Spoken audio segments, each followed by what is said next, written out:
అమ్మవారి శక్తిపీఠాల్లో ఒకటైన కంచి కామాక్షి అమ్మవారి ఆలయాన్ని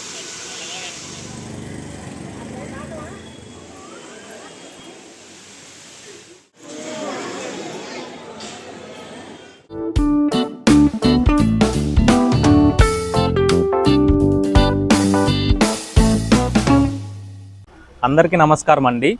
అరుణాచల గిరి ప్రదక్షిణ పూర్తి చేసుకున్న తర్వాత నేను అమ్మవారి శక్తిపీఠాల్లో ఒకటైన కంచి కామాక్షి అమ్మవారి ఆలయానికి అయితే వచ్చాను. ఇప్పుడే నా దర్శనం అది అయిపోయింది.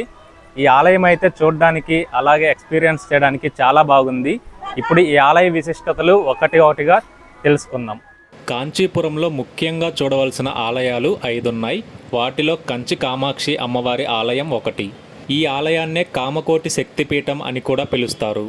ఇది ఆలయానికి దక్షిణ దిశలో ఉన్న రాజగోపురం. అష్టాదశ శక్తిపీఠాల్లో అమ్మవారి నాభి ప్రదేశం ఉన్న క్షేత్రమే ఈ కంచి క్షేత్రం.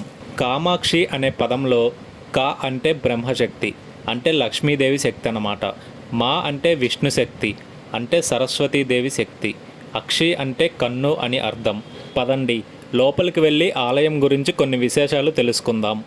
ఈ ఆలయాన్ని కాంచీపురాన్ని రాజధానిగా చేసుకొని పరిపాలిస్తున్న పల్లవులు 6వ శతాబ్దంలో నిర్మించారు. తరువాత 14వ శతాబ్దంలో చోళులు మరికొంత డెవలప్ చేశారు.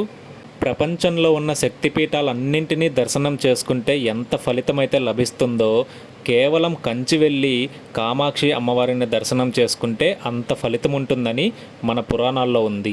ఎవరైనా సరే కామాక్షి అమ్మవారి దగ్గరికి వచ్చి వారి కష్టాలు కానీ కోరికలు కానీ చెప్పుకుంటే తీరకపోవడం అనేది ఉండదని ఇక్కడికి వచ్చే భక్తుల నమ్మకం.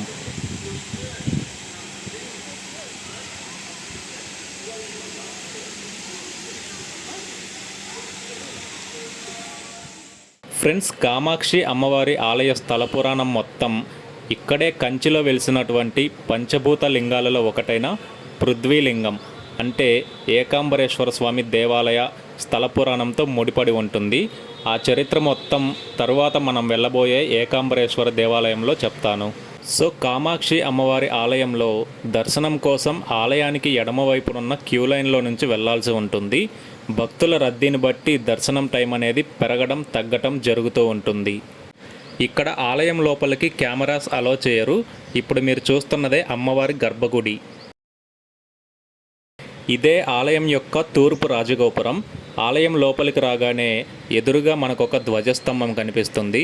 ధ్వజస్తంభం దగ్గరే అమ్మవారి వాహనమైనటువంటి సింహం కొలువై ఉంటుంది. కంచిలో మనల్ని ఆశ్చర్యానికి గురిచేసే విషయం ఏంటి అంటే ఈ కంచి క్షేత్రంలో మాత్రమే ఏ మతానికి సంబంధించిన ఊరేగింపు అయినా సరే అమ్మవారి గుడికి ప్రదక్షిణ చేసి వెళతారు. అమ్మవారి గుడికి ప్రదక్షిణ చేయకుండా అస్సలు వెళ్ళరన్నమాట. ఇప్పటికీ కూడా ఈ ఆచారం జరుగుతూనే ఉంది.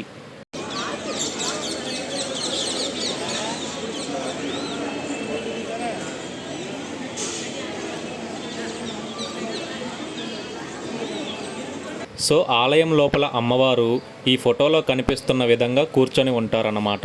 సాధారణంగా మనం ఏ ఆలయానికి వెళ్ళినా కూడా అక్కడ విగ్రహ ప్రతిష్ఠ చేసేటప్పుడు కింద ఒక సపోర్ట్ పెడతారన్నమాట, విగ్రహం అటు ఇటు కదలకుండా ఉండడానికి. కానీ కంచి క్షేత్రంలో మాత్రం కామాక్షి అమ్మవారి విగ్రహం చెక్కినది కాదు, స్వయంభుగా వెలిశారని చెప్తారు. అలాంటి అమ్మవారి మూర్తి కింద ఎలాంటి ఆధారం ఉండదు. ఆ విగ్రహం గాలిలో తేలుతూ ఉంటుందంట. అలా గాల్లో తేలుతూ ఉన్న అమ్మవారి మూర్తిని గతంలో కొంతమంది అర్చకులు 1 అంగుళం పైకి లేపి చూశారట. అలా కదిపిన కొన్ని నిమిషాల్లోనే కాంచీపురంలో కుంభవృష్టిగా వర్షం కురవడం మొదలైందంట. ఎంత కుంభవృష్టి అంటే కేవలం నిమిషాల వ్యవధిలోనే అమ్మవారి ఆలయం వెనకాల ఉన్న కోనేరు నిండిపోయిందంట. దాంతో అందరూ భయపడి అమ్మవారి విగ్రహాన్ని మళ్ళీ యథాస్థానానికి చేర్చారట.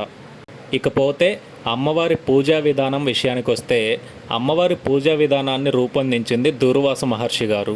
అరుణాచల గిరి ప్రదక్షిణ చేసేటప్పుడు దూర్వాస మహర్షి గారి ఆశ్రమాన్ని మీకు చూపించాను కదా. ఒకవేళ ఎవరైనా చూడకపోతే ఆ వీడియో చూడండి. ఇదే ఆలయం యొక్క కోనేరు. చూడడానికి చాలా పెద్దగా ఉంటుందన్నమాట. అండ్ ఈ కోనేరులో ఉన్న ఫౌంటైన్స్ కూడా చాలా అట్రాక్టివ్గా ఉంటాయి. ఫ్రెండ్స్, ఈ వీడియో మీకు నచ్చినట్లయితే కనుక లైక్ చేసి మన ఛానల్ని సబ్స్క్రైబ్ చేయండి. ఒకవేళ ఆల్రెడీ సబ్స్క్రైబ్ చేసి ఉంటే పక్కనే ఉన్న బెల్ ఐకాన్ ప్రెస్ చేసి నోటిఫికేషన్స్ ఆన్లో పెట్టండి.